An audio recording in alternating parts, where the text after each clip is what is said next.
It was nearly midnight when the bus broke down. The driver cursed under his breath and climbed out into the rain. Passengers muttered, some lighting cigarettes, others staring at the endless stretch of forest that bordered the road. Among them sat Nathan Cole, travel photographer who hadn't planned to stop anywhere between the city and the coast. But plans rarely survived reality. He sighed, pulled his camera bag closer, and looked out into the darkness. That's when he saw it, a faint light glimmering through the trees. At first, he thought it was lightning. Then it pulsed again, steady, rhythmic, like a beacon. Curiosity tugged at him. He stood, slung his bag over his shoulder, and told the driver, "I'll look for help." The man barely nodded. The rain was cold, sharp as pins. Nathan pushed through the wet branches, his flashlight cutting a narrow path ahead. After a few minutes, he stumbled into a clearing, and stopped dead. Before him stood a hotel. Tall, gleaming, and impossibly modern, its entire facade made of mirrored glass. Through the rain, the building shimmered like something unreal. A sign over the entrance glowed faintly, "The Mirror House Hotel." He hesitated. There were no cars in the lot, no footprints in the mud. But the light spilling from the lobby was warm and golden. He stepped forward. The glass doors slid open before he could touch them. Inside, the air was still and smelled faintly of lavender. The lobby stretched wide, marble floors reflecting the chandeliers above. At the reception desk stood a woman in a dark uniform, her smile polite but empty. "Good evening, Mr. Cole," she said before he could introduce himself. He blinked. "You know me." "Of course," she replied smoothly. "We've been expecting you." He frowned. There must be some mistake. "My bus broke down," she finished. "You'll find everything ready." Room 213. Nathan's pulse quickened. "How do you know that?" The woman didn't answer. Instead, she handed him an old-fashioned brass key. "Enjoy your stay." He took it, unsettled but intrigued. Maybe this was some eccentric boutique hotel, he thought. Maybe they prided themselves on theatrics. Still, something in the woman's eyes made him uneasy, a gleam that was almost knowing. He rode the elevator alone. Soft music played, a gentle waltz that echoed slightly. When the doors opened on the second floor, the hallway stretched long and symmetrical, lined with identical black doors. Carpets muffled his steps. He found room 213 easily, the key turned with a soft click. Inside, the room was perfect, modern yet timeless, walls painted ivory, furniture polished. A decanter of whiskey sat on a tray beside the bed. And on the desk by the window lay a framed photo. It was of him, standing on a cliff overlooking the ocean, a photo he'd never seen before, yet the details were unmistakable. He stared, his heartbeat uneven. "How?" he whispered. There was no photographer visible in the reflection, no sign it had been edited. It was simply there. He poured a drink, more for courage than thirst. The whiskey burned his throat, grounding him. He told himself it was a coincidence. Someone had researched him, that was all. Hotels did strange marketing things now. He decided to shower, clear his head. Steam fogged the mirror quickly. But when he wiped it clean, his reflection didn't move in sync. For a second, his mirrored self just stared at him, eyes colder, expression fixed. Then it smiled. Nathan stumbled back, heart hammering. The reflection moved normally again, calm, blank.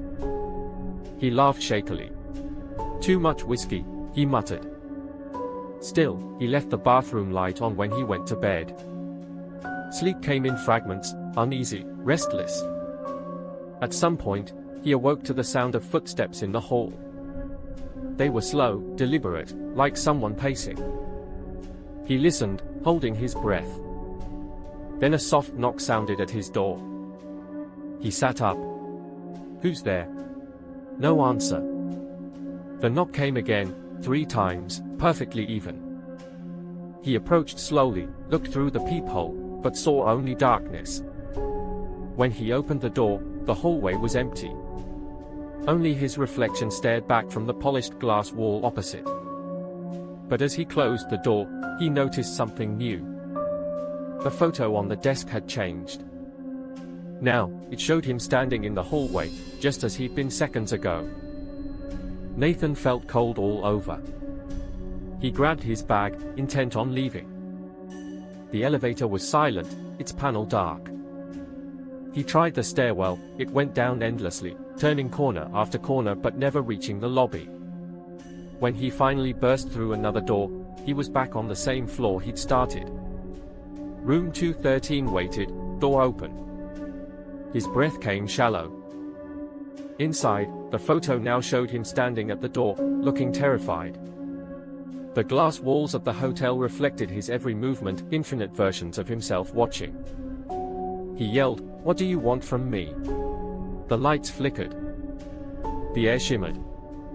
Then the woman from the front desk appeared at the end of the hall. She was smiling. But her eyes were filled with static, like flickering images. "You checked in," she said softly. "Now you must check out." "What does that mean?" he shouted. But she only turned and began walking away, backward, her reflection leading the way ahead of her. He ran after her, his footsteps echoing unnaturally. Every corridor led to another mirror, another distorted reflection of himself. Each version was slightly different, one older, one bruised, one bleeding. Finally, he burst through a set of double doors into what looked like a grand ballroom. Dozens of chandeliers hung above, casting fractured light across the marble. And around the edges of the room stood mirrors, tall, ornate, endless. In each one, he saw not his own face, but scenes from his past. His mother waving goodbye before he left for college. His ex-wife turning away after their final argument. The cliff where he'd once nearly slipped during a shoot. The image froze there, him, teetering on the edge. He touched the glass. It rippled. And suddenly he was there, standing once again on the windy cliff, camera in hand. The air smelled of salt and rain. He spun around, heart pounding. Behind him, the mirror shimmered faintly, like a window to another world. On the other side stood the woman from the hotel, watching. "What is this?" he shouted. Her voice echoed softly, a reflection. Every guest relives what they tried to escape. He looked down.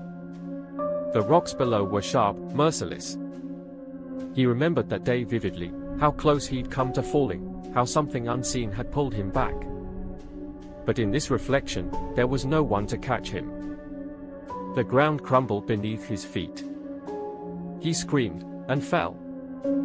Then, silence. When he opened his eyes, he was lying on the ballroom floor again.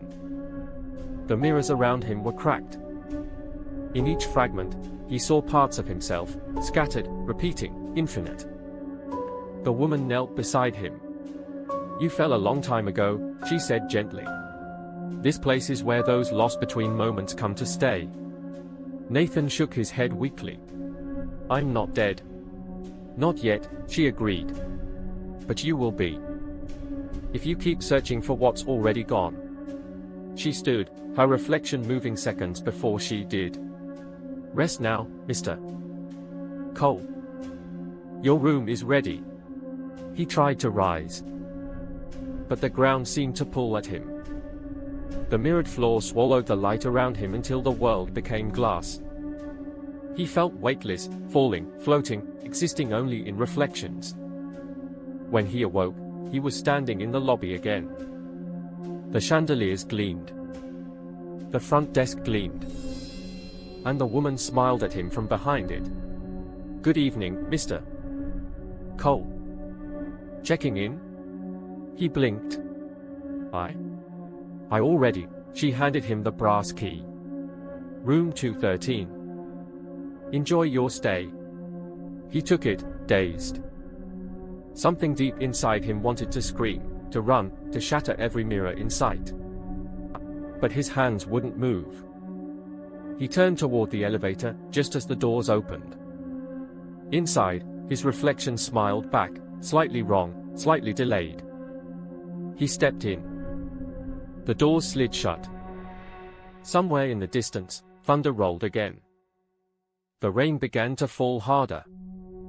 Out on the highway, the bus driver glanced at the empty seat near the window.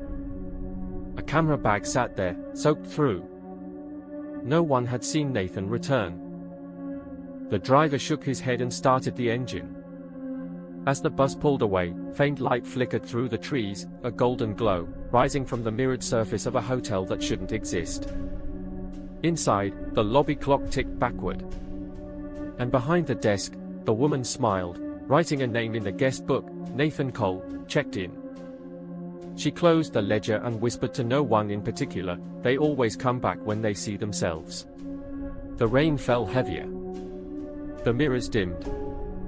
And the glass hotel waited, silent and patient, for its next guest.